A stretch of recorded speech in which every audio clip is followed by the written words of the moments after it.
Welcome to the Commercial Real Estate Academy podcast, the podcast dedicated to simplifying the commercial real estate industry for the masses. Each week, we sit down with industry experts to dissect the many facets of commercial real estate and extract valuable lessons you can apply to your business.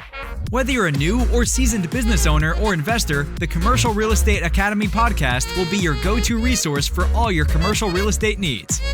Now, here are your hosts, Raphael Collazo and Jeff Walston.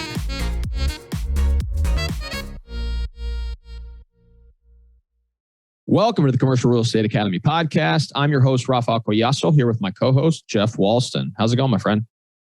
Going great. Another busy week. We're in the middle of it on Wednesday, so I'm ready to start going down the backside of the hill, I guess, finish the week out strong. What about you, Raphael?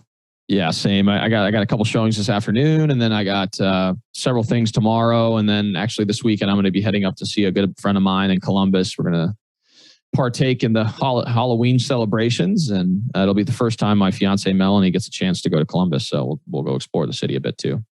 It sounds exciting. Speaking of excitement, we finally did your interview on the podcast. I'm so excited. Guys, you're going to learn a lot about Raphael for all the countries that he grew up in. His dad was in the Air Force, and they traveled around different parts of Europe, and then finally came to the United States, and where he went to college. And he got a degree in industrial engineering, which brought him to other countries as well, dealing with the tax information programming and such. But it actually brought him back around. I believe that as he was walking down the street, it kind of clicked that he wants to do more. And for his more was commercial real estate. So he came to Louisville. He found a broker, which is the Grisanti Group. And now he's a commercial real estate broker. And another avenue that he went to is on commercial real estate is in retail. He kind of dives in and outs of those things, especially with first-time investing. And he also stresses the importance of a social media brand and presence if you're in the commercial real estate sector and or any other business. And he also dives into several of his books that he's wrote over the years. And he even tells you a little bit about a most impactful book that I'm kind of excited for you guys to read and take his advice on. So without further ado, take a listen. Thanks, guys. Hey, Raphael, how's it going? Hey, Jeff. It's great to be with you as always. Excited to be on the podcast. I know, obviously, I'm on the podcast on the other end typically, but I'm really excited to be here and be a guest. It's definitely a long time coming for you, right? I know. Yeah, I know. We did your podcast interview several weeks ago, and now it's kind of come my turn, and I'm excited to kind of share whatever insights I can with our listeners. And yeah, excited to be here. Let's get started. So tell us a little bit about yourself so all the listeners out there can learn a little bit more about you. Yeah, sure. So again, I have kind of an interesting background to say the least. I was actually born in Northeast Italy. My mom is Italian. My dad's Puerto Rican. My dad was a pediatrician in the Air Force and got stationed in Aviano Air Base, which is a big Air Force base in Italy. And that's where he met my mother. He had myself and my fraternal twin brother, I should say, in Italy. And, we traveled around Europe a lot when I was younger. Lived in Germany for several years in southern Belgium, and then moved over to southern Germany, and then moved over to Belgium at SHAPE, which is Supreme Headquarters, Allied Powers Europe, NATO headquarters.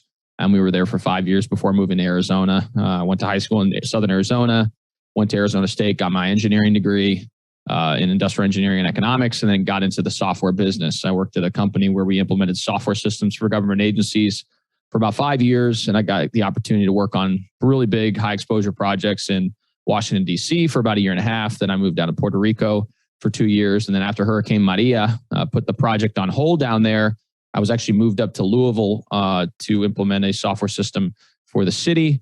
It was supposed to be temporary, but then, the project manager wanted to keep me around. And so it became more of a permanent type of position.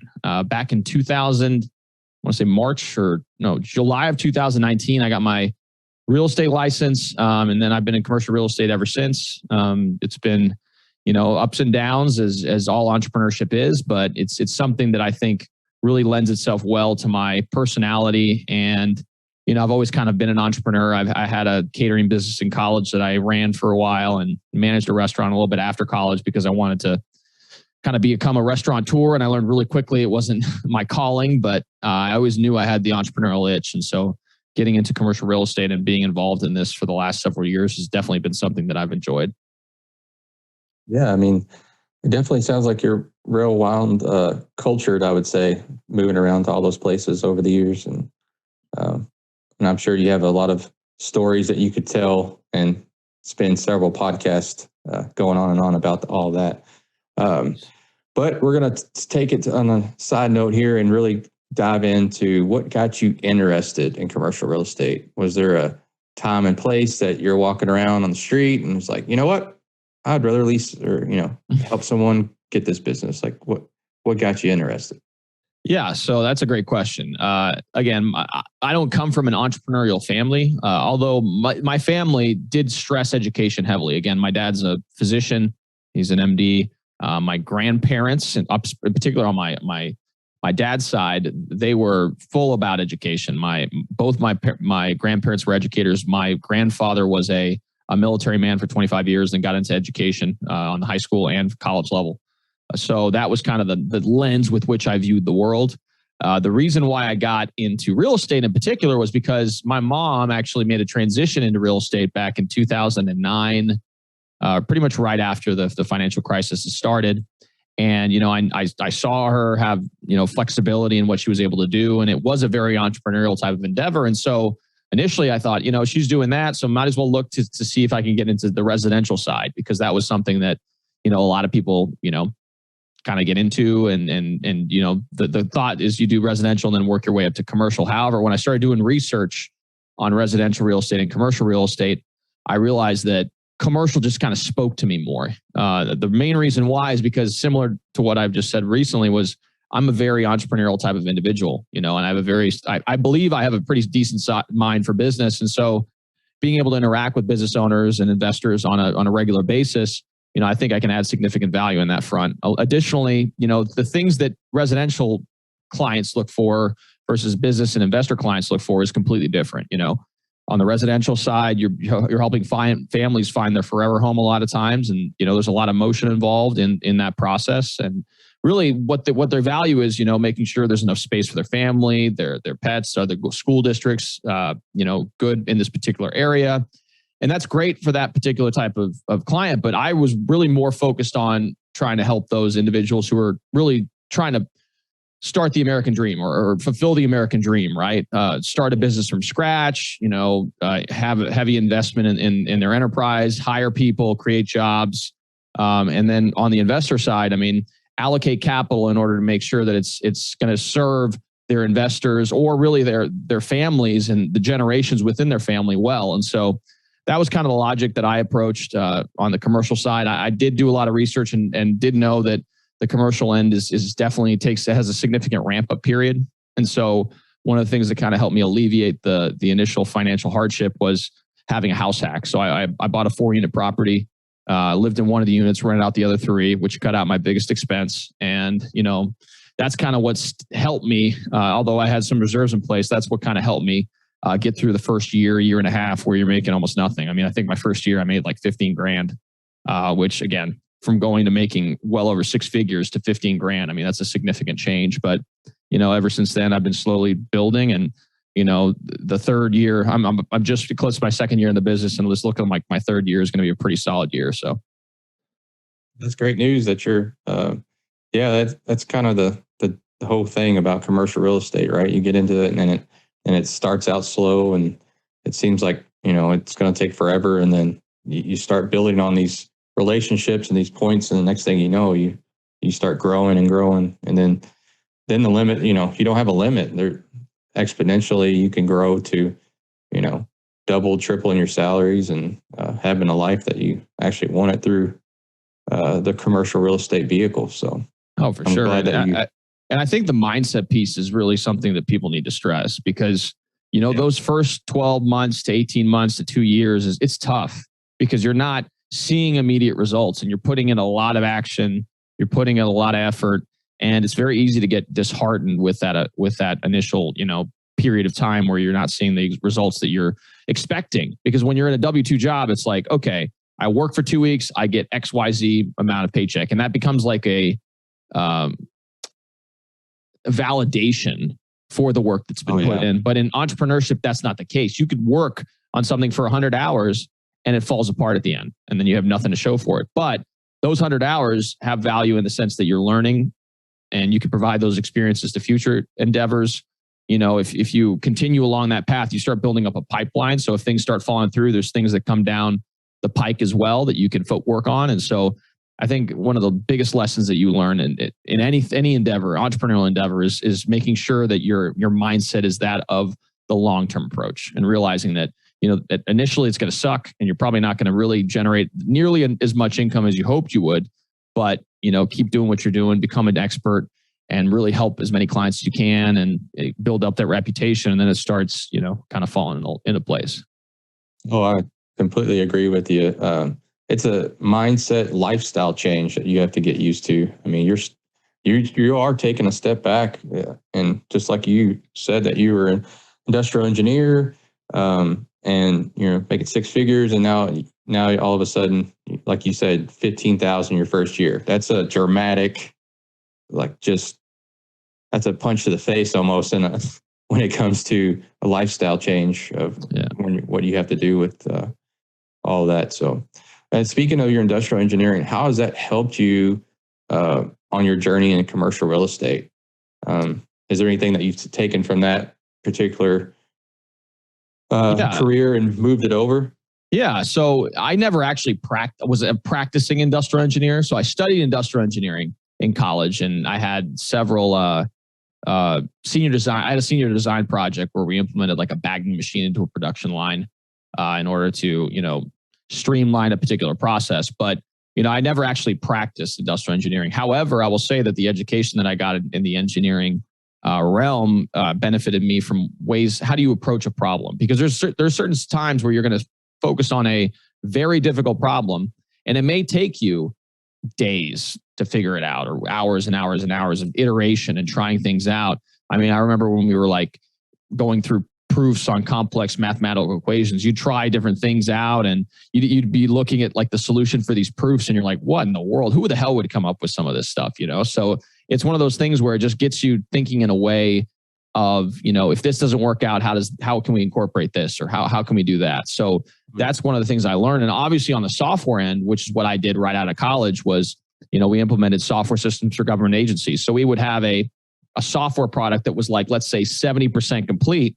And then we would go on site and then work with our clients, which were primarily, upper management within government agencies, to map out their business processes and then code the existing software or code around the existing software system to fit their unique needs. And so that in and of itself helped me immensely, because now I'm interacting with people who are, high up there within these organizations, and you have to get buy-in for different things. And in particular, when you're coming on site and, the system's been in place for decades. I mean, a lot of these systems were legacy systems from the 80s and 90s. And so everyone already, has been used to this system for a long period of time. And maybe they've even gone through some failed implementation attempts, meaning they've hired other companies to be able to change out the software system and it just failed. And now you're like the second or third iteration of this particular approach. And so, building that trust with people early on, again, skill set you learn just from having been in that environment for quite a period of time. And then obviously on the software end, it's a lot of iteration and it's a very collaborative environment. So like whenever I would face difficult problems in implementing a particular solution, I'd rope in a few of my colleagues and say, hey, let's go to the whiteboard for a bit. Let's draw this out. Let's try to think of these different ways that this thing could fall apart. So we would draw out the solution and kind of determine whether or not this was was correct. And then I would have my colleagues just try to poke holes in it and say, well, what about this scenario? What about this scenario? What happens in this case? And then it's like, oh crap. Okay, this didn't work. Let's go back to the drawing board and try to figure out what what a better approach would be. And then obviously compressed timelines, right? It was a very high stress environment. You're like, you have certain deadlines you have to hit and there's no excuses. So that run through a brick wall mentality was kind of just pushed into you. It was that type of culture. And again, I come from a sports background. I played football and wrestle in high school. And again, I had no aspirations for collegiate play because I was never really that good. But again, it's that type of, nose to the grindstone approach that I learned through my experiences, both on the sports end and then finally on the implementation consultant side. So I guess those are the ways that I refine my craft. And now in the commercial end, the commercial real estate side, I mean, I take those exact skill sets and apply them to helping provide unique and beneficial solutions to my clients, whether that's a business owner or an investor. Yes. And speaking of that, I know that your clients are in commercial real estate. They're investors, right? Or business owners and looking to lease, buy, purchase commercial real estate. Why did you choose to go into like the retail commercial avenue? And why didn't you go into like, say, industrial? What was that? Yeah, so that's a great question. I think, again, and I do have an interest in other commercial property types. I just feel like I have been more focused on the retail end recently just because there's so much variety, which is something that I really enjoy, and in particular on the shopping center route. Luckily I joined a great brokerage. My broker, Paul Grisanti, especially early on, he looped me in on different opportunities where we were representing clients to acquire shopping centers. And so I had the opportunity to really just be the workhorse on those deals and, run all the numbers and do all the analysis and create all the lease abstracts and advise the client based on what the results showed. And so I got really granular into analyzing leases, and you'd be very surprised about how some of these leases within these centers are, because a lot of times they don't use a uniform document. There's one center we sold on, for those of you guys who are listening outside of Louisville, there's this major road called Bardstown Road, and there's a Costco right across the street from this particular center that we eventually sold. And for that building, I think there was like 11 tenants and there were 9 lease templates. So, there were two or three tenants in there that had the same lease templates, but all the rest were different. And so I had to go into each and every lease and read the contracts and then extract out important information of each of those documents. And I created like an Excel spreadsheet and created a lease abstract, which is like a summary of all the responsibilities of everyone within that agreement.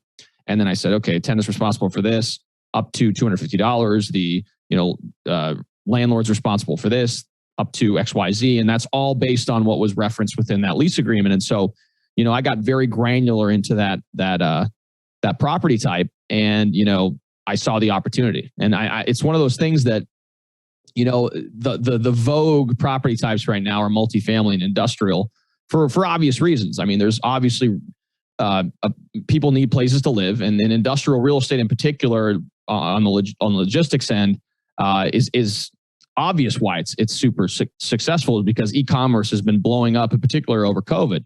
However, I think there is a lot of utility within retail, and especially the cross section between retail and industrial, which is really what's going to happen, in my opinion, long term. You're already seeing a lot of these e-commerce giants starting to invest heavily in having a physical location. There's utility in having, let's say Amazon buys a storefront. There's Amazon 4-star, which is like a store where all the products within that store are 4 stars or up within Amazon, and that gives people an opportunity to deliver products from a last mile perspective, meaning that if someone orders something on Amazon and it's close by to their home, they can deliver it a lot quicker and then shorten the timeline to be able to have that delivery. And if people want to return something, because that's one of the things that's really annoying for people is having to deal with the postage and sending back all the products that they don't want. Now it's like, okay, I bought this shirt, it's too big or something. I'm going to go down to the Amazon store and return it. And then, oh, by the way, while you're here, here's 40 other items that you could potentially buy. So it creates that upsell opportunity. So I think a lot of e-commerce companies are starting to realize the utility in that. And I think there will be a point where e-commerce and retail, there's an equilibrium point. I definitely don't think that, retail, especially physical retail, is going to go away long term. Well, no, I think people still want to go see inanimate objects, right? They want to touch and feel and look and see. And you can't really tell. For me, as a commercial general contractor, construction guy, right? I want to actually see it in plain sight to see how well it's built before I purchase it. So I have a lot of hard times going on Amazon and purchasing something without reading 1,000 different reviews to see. So yeah, I can see how that's going to be a thing coming up for sure. And then in the future, I don't think they're going to wait too long before they start really pushing that. And I think also in the sense that if you don't like something, like think about that. Like if you want to return something today that on Amazon, typically it's like, okay, now you got to print the label.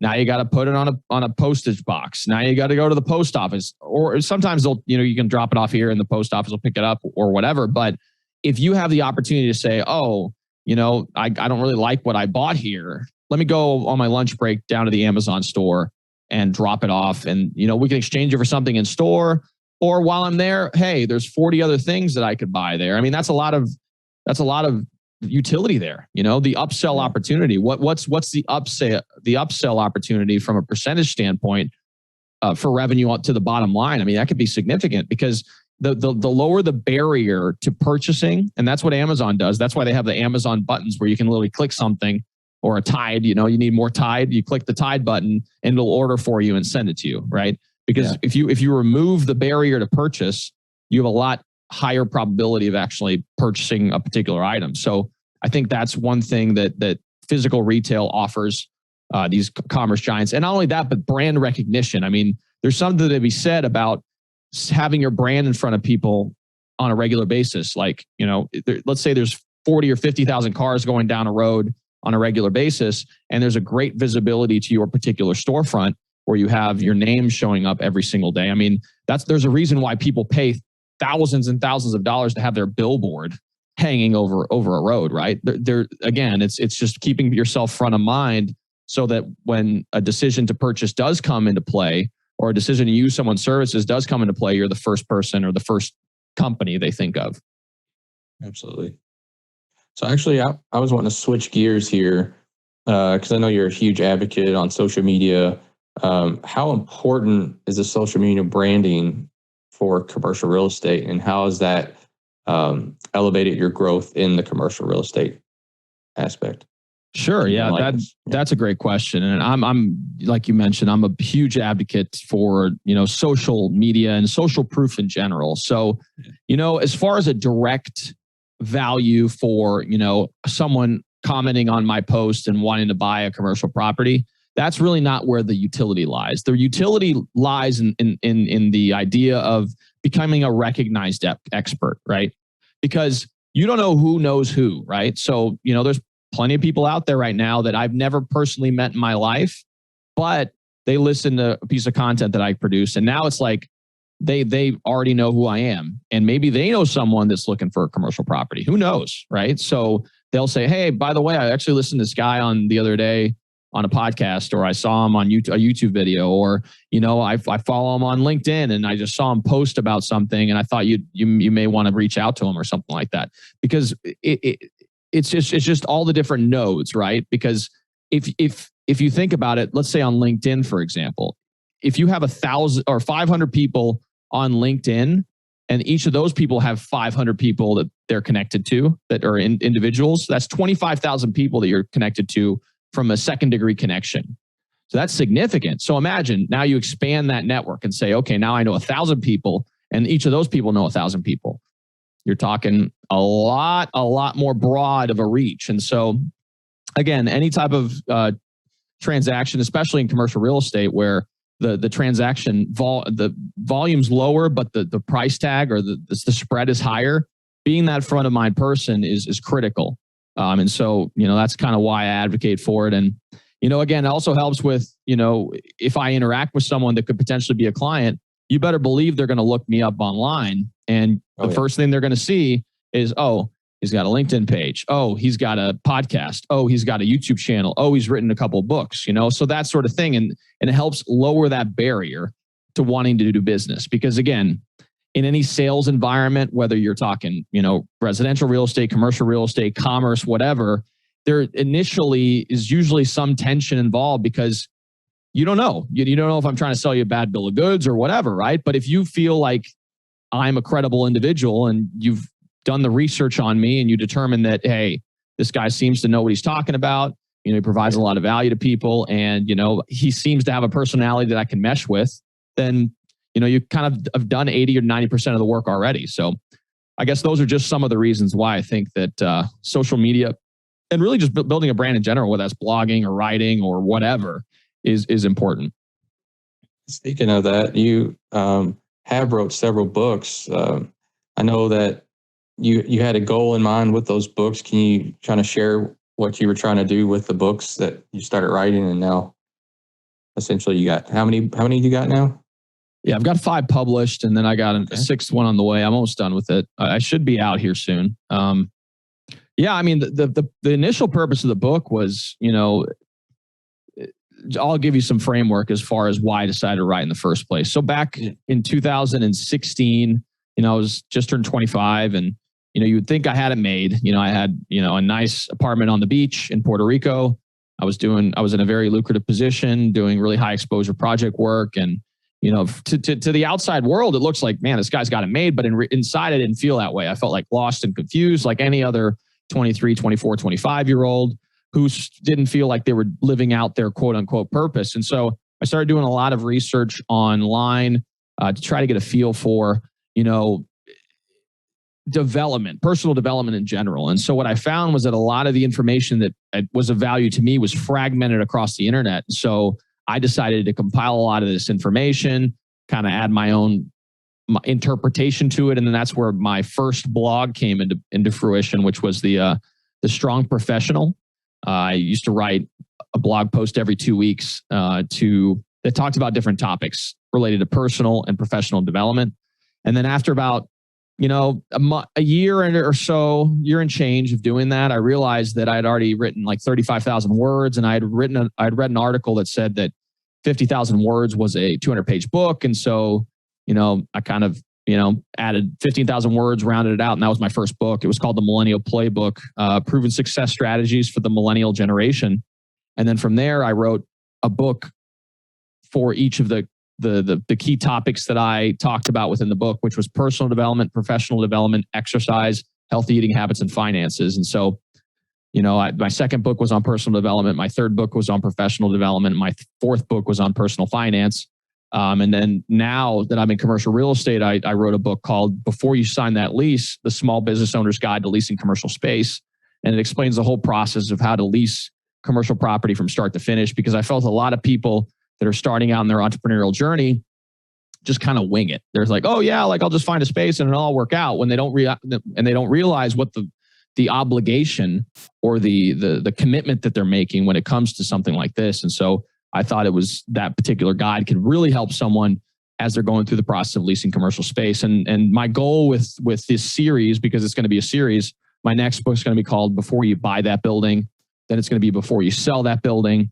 And then once Jeff and I start a construction or a development company, we're going to start doing more commercial development projects. Then I'm going to write a book called Before You Develop That Building. And it's going to talk about the process of what do you look at when you're looking to develop or redevelop a project. So, that's the goal with the books. And, the whole reason I do it is, number one, for myself. I really cements my knowledge of these particular subjects, and then really just to help people in the space. Because again, I want to become a leader within the space. And one of the best ways to do that is to help as many people as you can. And so that was my logic to write the books. And that's why I continue to write as much as I do.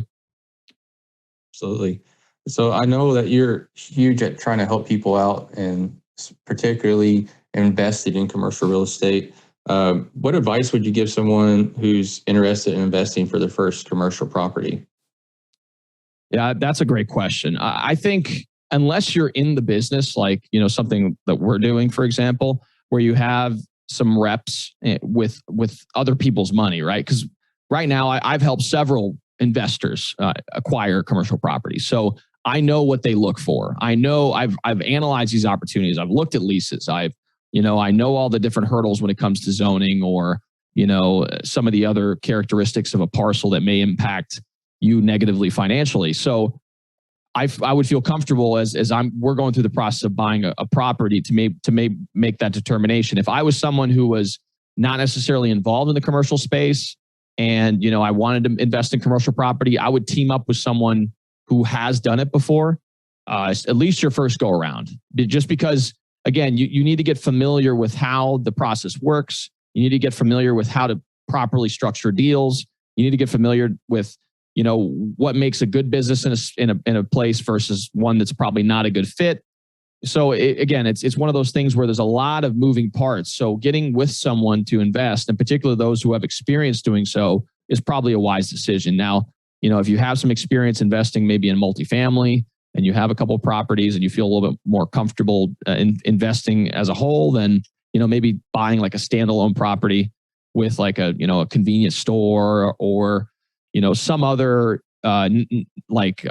necessary uses. I mean, grocery stores performed extremely well during COVID, right? So buying something like that would be quite beneficial, in particular if it's already built up a pretty solid base of customers. Along with that, you may consider, buying a shopping center and maybe teaming up with a few buddies or people to do that, especially if it's a solid tenant mix that have long-term leases in place.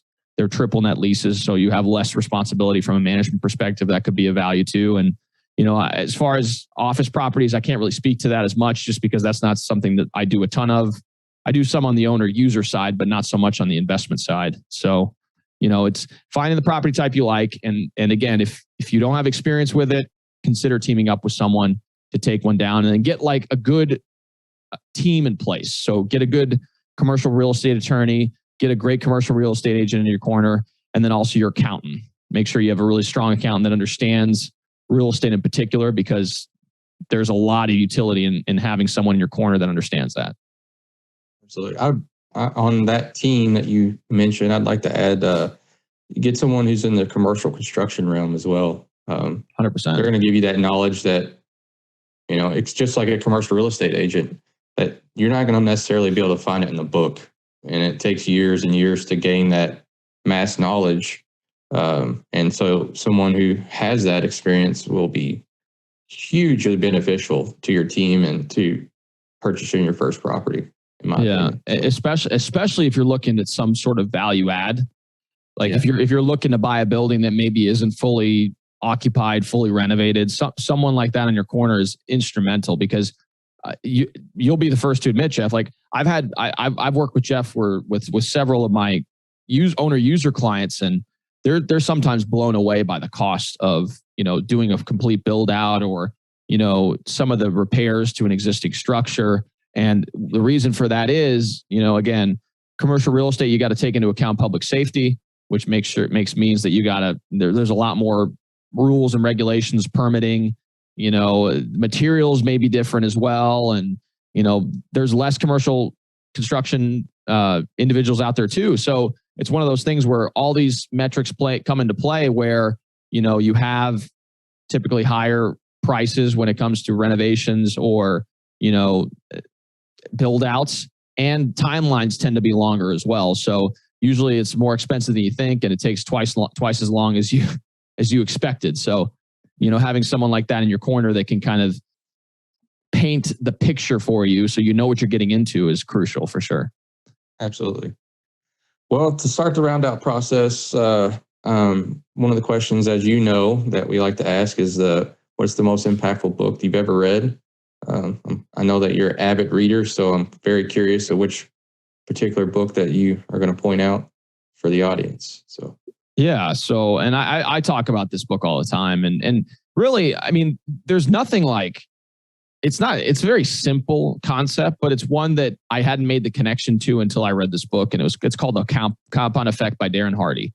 And so the premise of the book is that small, consistent action every day adds up to massive results over time. And you would say that's a very simple thought process, but What it comes down to is consistency and dedication. One of the examples he uses is like, you know, let's imagine you cut out a diet soda at lunch for a year. Well, what's a diet soda? 150 calories, right? How much is a pound? Well, a pound is like 3,500 calories, right? So over the course of 23 or 24 days, you've lost a pound of fat. And so how many months are in a year? 12. Okay, so you're talking about 15 pounds of fat within a year. And then what happens when you lose 15 pounds of fat? You get more energy. You're more focused, right? So that just compounds on top of each other. So now after year 2, you're running, you know, half marathons. You're doing whatever. And by year 5, hey, now you're running an Ironman. Who knows? You know, that's the type of logic. But if you apply that type of small, consistent action to anything you do, it doesn't matter what it is. How do you think I was able to write 6 books? That's by writing 250 words a day, 250 to 500 words a day. That's what I shoot for.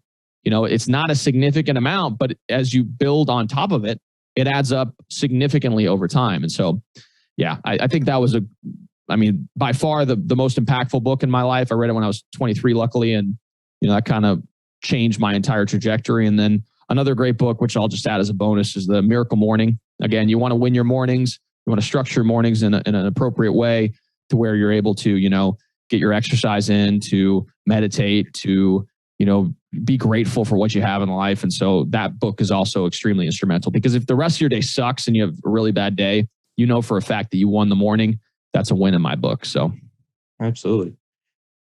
So there's a CRE treasure chest that we have, and it's a repository of things that people added to that's free for our viewers or listeners, as you know. What is something that you're going to contribute to the treasure chest? Sure. Yeah, that's a great question. I love the CRE treasure chest for that reason. It just does provide a bunch of cool PDFs, Excels, whatever for our listeners. But what I'm willing to contribute today is that I actually have a flyer or pamphlet that I like to share with people that is how to find commercial deals. You know, because that's one of the things that I hear from people is like, are there any good commercial deals out there? And so I actually highlighted several of the top ways to identify those deals, you know, not just on market, off market as well. And so I'd be happy to share that with the audience, and hopefully you gain some value from that, and you can utilize that information to find a commercial deal for yourself, and, you know, start building that commercial real estate empire. Yeah. The last question, I just want to say it was about time. It's a long time coming that you got on here and did your episode. We really appreciate it. I know I do, to find out more about you. If someone else wants to reach out to you and contact you in the future, how can we reach out to you? Thanks, Jeff. I appreciate it. And it's been fun doing this because, again, we get very used to, you know, interviewing other people, but sometimes it's like, it's nice to hear our backstory for the audience so that they know who's in their ear once a week, you know? So, but as far as the contact information is concerned, again, my name is Raphael Collazo. You can reach out to me via email at raphael@grisantigroup.com, or you can just shoot me a text or call at 502-536-7315, especially if you're looking to lease or buy or sell commercial property here in Louisville and surrounding areas. I also have a website where you can check out some of the things that I'm doing. Check me out on Facebook. We run several meetups in town. So if you are ever in Louisville, feel free to reach out. Always happy to kind of be that conduit to make introductions with whoever you'd like to meet. And yeah, those are kind of the best ways to do it. If you're looking to lease commercial property, also check out my book, Before You Sign That Lease. It really is a great guide to helping people through that process. And then finally, I'm going to be releasing my next book, which is Before You Buy That Building, here soon too. So keep on the lookout for that. And guys, those books are on Amazon. So if you want a hard copy, or is it digital as well on Amazon that you can purchase? Correct. Yeah, you can do digital or paperback. And at some point here soon, I'll try to see if I can do an Audible version. But for now, those are the two mediums. They're huge value add books, guys. I would definitely tell you to go out there and look at that. But again, thank you, Raphael. For all of our viewers and listeners out there, if you're a viewer, we're on YouTube. Please like and subscribe to this episode. Comment below if there's anything that you guys would like to hear on our podcast. And for all the listeners out there, if you're on Apple, any other podcast platform, please like and subscribe, download our podcast episode here, and we appreciate it, guys. Thanks for listening.